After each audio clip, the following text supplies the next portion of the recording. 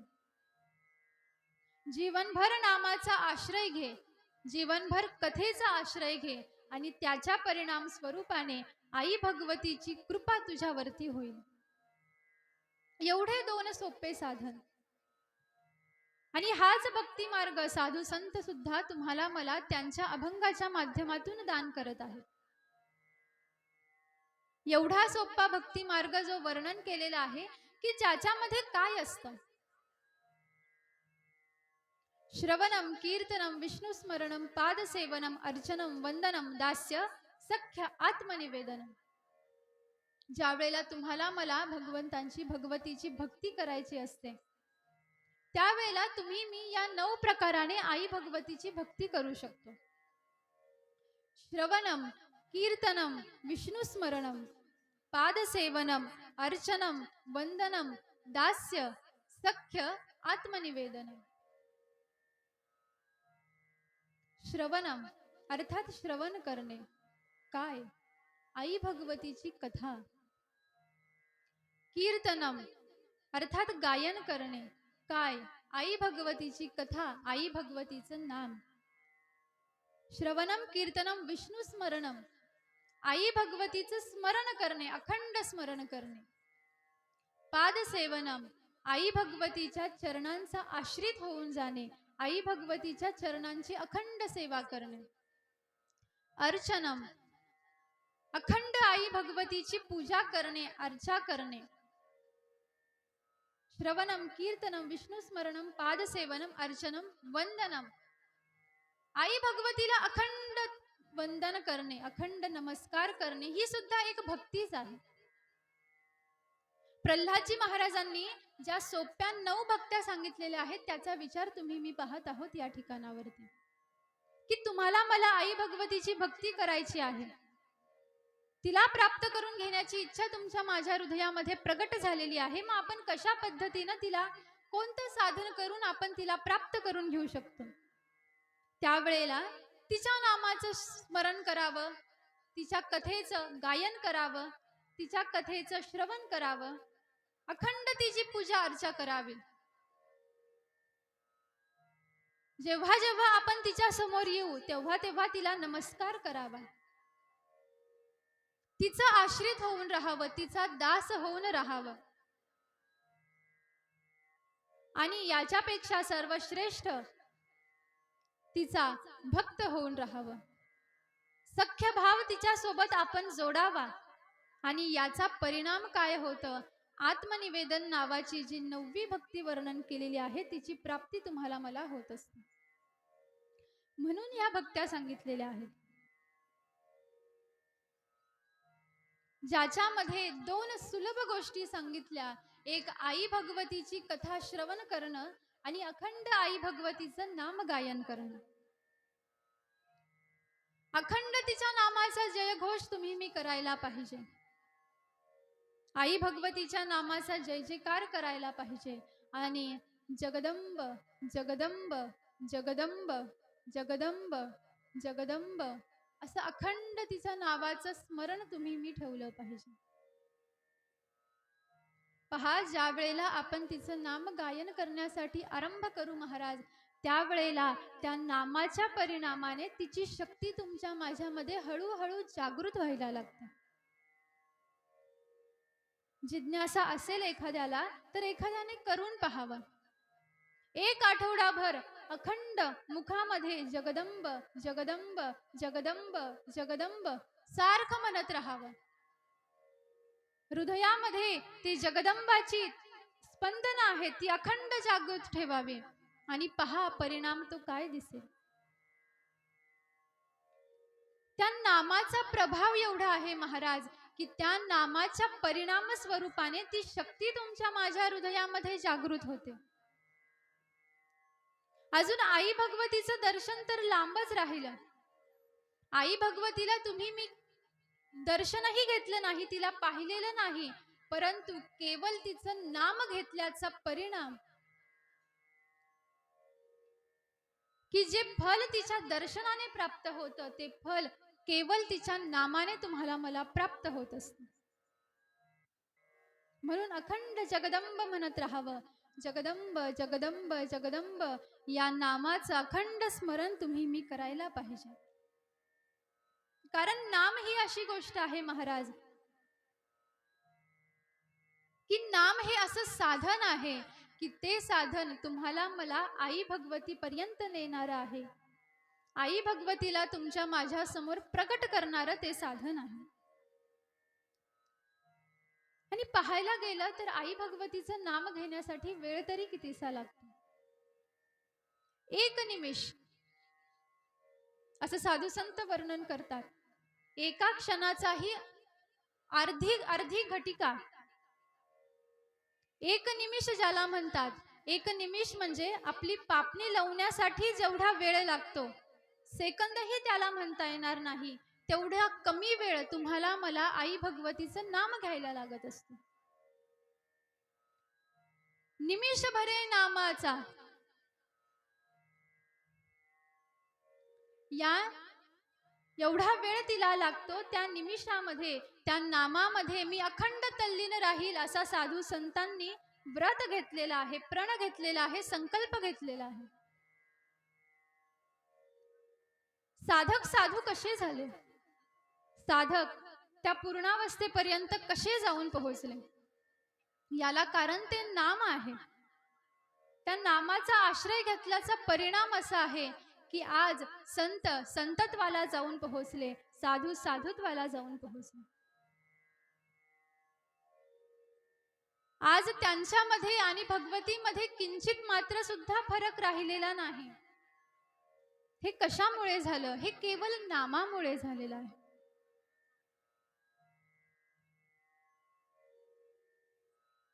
जेवढं भगवंतांचं दर्शन पवित्र मानलं जातं, त्याच्यापेक्षा अधिक पटीनं भगवंताचं नाम पवित्र आहे.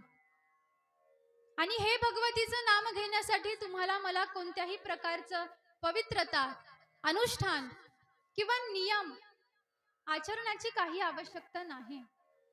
उठता बसता, येता जाता, गृहकार्य करताना, सकल व्यवहार कर्म करताना आपण उठता बसता आई भगवतीचं नाम घेऊ शकतो.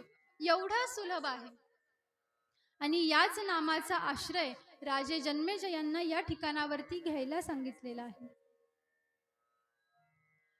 सततम कीर्तयन्तो माम ये जनाः पर्युपासते नमस्यन्तश्च माम भक्त्या नित्ययुक्ता उपासते. गीतेमध्ये भगवंत वर्णन करतात की अखंड माझं नाम गायन केल्याचा परिणाम काय होतो, अखंड भगवतीचं नाम गायन केल्याचा परिणाम काय होतो. सततम कीर्तयन्तो माम यतन्तश्च दृढव्रतः. जो भक्त दृढ व्रत धारण करून अखंड माझं नाम गायन करतो, नमस्यन्तश्च माम भक्त्या नित्ययुक्ता उपासते, अशा भक्ताचं स्मरण मी करत असतो म्हटले. जेवढं आपण भगवतीचं स्मरण करू, तेवढंच भगवती तुमचं माझं सुद्धा स्मरण करत असते. पहा, इथं आपण आपल्या आठवणीमध्ये देव येणं, आपल्या आठवणीमध्ये भगवती येणं, याला विशेष महत्व नाही. विशेष महत्व या गोष्टीला आहे की देवीच्या स्मरणामध्ये तुम्ही मी येतो का, भगवंतांच्या स्मरणामध्ये तुम्ही मी येतो का. कारण भगवंत ज्याचं स्मरण करत असतात, समजून घ्यावं त्याचा उद्धार हा निश्चित आहे. भगवती ज्याचं स्मरण करत असते, समजून घ्यावं त्याचा उद्धार निश्चित आहे. म्हणून तिला तुमचं माझं स्मरण व्हावं, याच्यासाठी आपण आधी तिचं नाम गायलं पाहिजे. आधी आपण तिची सेवा आरंभ केली पाहिजे, तिचा नामाचा आश्रय घेतला पाहिजे. त्यावेळेला तिला तुमचं माझं स्मरण होत असतं. आपण मंदिरामध्ये कशासाठी जातो, कशासाठी जातो? दर्शनासाठी.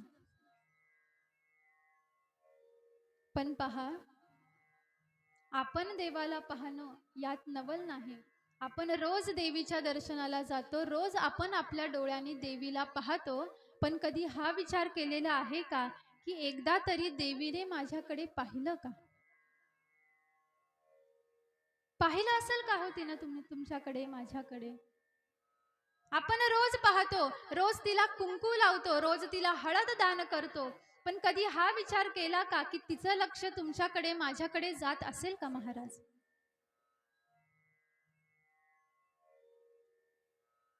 पहा, एक अंधभक्त होऊन गेलेले आहेत.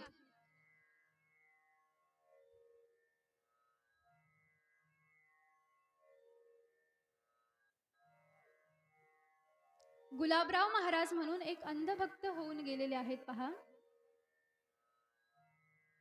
की ते रोज भगवंतांच्या दर्शनाला जायचे. जन्मजात आंधळे आहेत, प्रज्ञाचक्षु त्यांना प्राप्त झालेले आहेत. रोज भगवंतांच्या दर्शनाला जायचे आणि एक दिवस एवढी गर्दी होती दर्शनासाठी, एवढी गर्दी होती की ज्यांना नेत्र आहेत, जे भगवंतांना पाहू शकत होते, त्यांना सुद्धा भगवंतांना पाहणं आज मुश्किल होऊन गेलं. आणि एका भाविकाने पाहिलं की एक अंधभक्त दर्शनासाठी आलेला आहे. राग आला त्याला, चिडला आणि मोठ्याने म्हणाला, ज्यांना डोळे आहेत त्यांना देवाचं दर्शन दुर्लभ आहे, आंधळे इथं काय मरण्यासाठी येतात का? हे ज्या वेळेला महाराजांनी ऐकलं महाराज, त्यावेळेला महाराज उत्तरदान करतात, तुम्ही दर्शनासाठी मंदिरात जातात कारण तुम्हाला देवाला पाहायचं आहे, आणि मी दर्शनासाठी मंदिरामध्ये जातो कारण देवानी माझ्याकडे पाहावं अशी माझी इच्छा आहे. आपल्याकडे पाहिलं का देवाने? आपल्याकडे पाहिलं का जगदंबेने? हरसू मातेने कधी तुमच्याकडे पाहिलं का महाराज? हा सुद्धा विचार या ठिकाणावरती अति महत्वाचा आहे. पहा, इथं आपण तिचं दर्शन घेण्यानं पुण्य प्राप्त होणार आहे, यात शंका नाही. पण ज्या वेळेला प्रश्न हा उद्धाराचा येतो, ज्या वेळेला प्रश्न हा परमकल्याणाचा येतो, त्यावेळेला तिचं तुमच्या माझ्याकडे किती लक्ष आहे हे सुद्धा लक्षात घेणं महत्वाची गोष्ट आहे. म्हणून रोज दर्शनासाठी जावं, आपल्या नेत्रांनी तिचं दर्शन घ्यावं, पण तिला प्रार्थना करावी की कधीतरी तू सुद्धा माझ्याकडे बघ, तू सुद्धा माझ्याकडे लक्ष दे. जेवढ्या नित्य नेमाने मी तुझ्या दर्शनासाठी भगवती मंदिरामध्ये येते, जेवढ्या कटाक्षाने येते, तेवढ्याच कटाक्षाने तू सुद्धा माझ्याकडे पाहत जा. आणि ज्या वेळेला ती तुमच्या माझ्याकडे पाहायला आरंभ करेल महाराज, त्यावेळेला तुमचं परमकल्याण, माझं परमकल्याण हे निश्चित आहे. आणि तिनं आपल्याकडे पाहावं याच्यासाठी आहे नाम, याच्यासाठी आहे तिची कथा. कारण कथा हे एक असं साधन आहे महाराज, की कथा तुम्हाला मला शब्दाच्या रूपाने आई भगवतीला तुमच्या माझ्या नेत्रांसमोर प्रकट करते आहे. आता आपण शब्दांच्या माध्यमातून श्रवण केलं की आई भगवतीचं रूप कसं होतं,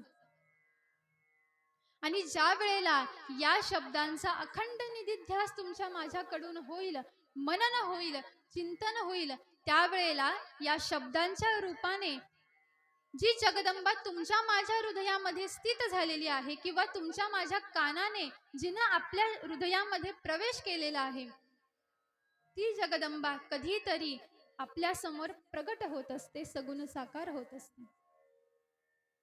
म्हणून कथेचा आश्रय घ्यावा, म्हणून नामाचा आश्रय घ्यावा. आणि हाच आदर्श किंवा हाच आश्रय साधू संतांनी घेतलेला आहे, समस्त भक्तांनी घेतलेला आहे, साधक मंडळींनी घेतलेला आहे. आणि याचंच वर्णन वेदव्यासजी महाराज या ठिकाणावरती राजे जन्मेजयांना करून सांगत आहे. प्रश्न विचारला राजे जन्मेजयांनी, म्हटले वेदव्यासजी महाराज, ज्या वेळेला एखादा साधक या आई भगवतीचा नामाचा आश्रय घेऊन ज्या वेळेला राहतो, आणि ज्या वेळेला आई भगवती त्याच्या समोर प्रगट होते, त्यावेळेला ती तिच्या भक्तांसाठी काय करते म्हटले. आई भगवती तिच्या भक्तांवरती कशी कृपा करते, मला आता श्रवण करायची इच्छा आहे. प्रश्न उपस्थित केला वेदव्यासजी महाराजांसमवेत समोर. आणि आता कशा रीतीनं वेदव्यासजी महाराज याचं सुंदर चरित्र, आई भगवतीच्या भक्तांचं चरित्र आता कशा पद्धतीनं वेदव्यासजी महाराज वर्णन करून सांगतील, असा सुंदर चरित्राचा कथाभाग तुम्ही मी सुद्धा श्रवण करू उद्याच्या सत्रामध्ये. झालेली सेवा गुरु महाराजांच्या चरणी समर्पित करून, आई भगवतीच्या चरणी समर्पित करून या ठिकाणावरती आजच्या सेवेला देऊ पूर्णविराम. रेणुका माता की की जय. जय. हरसू माता की जय. चला आरतीला. हाय.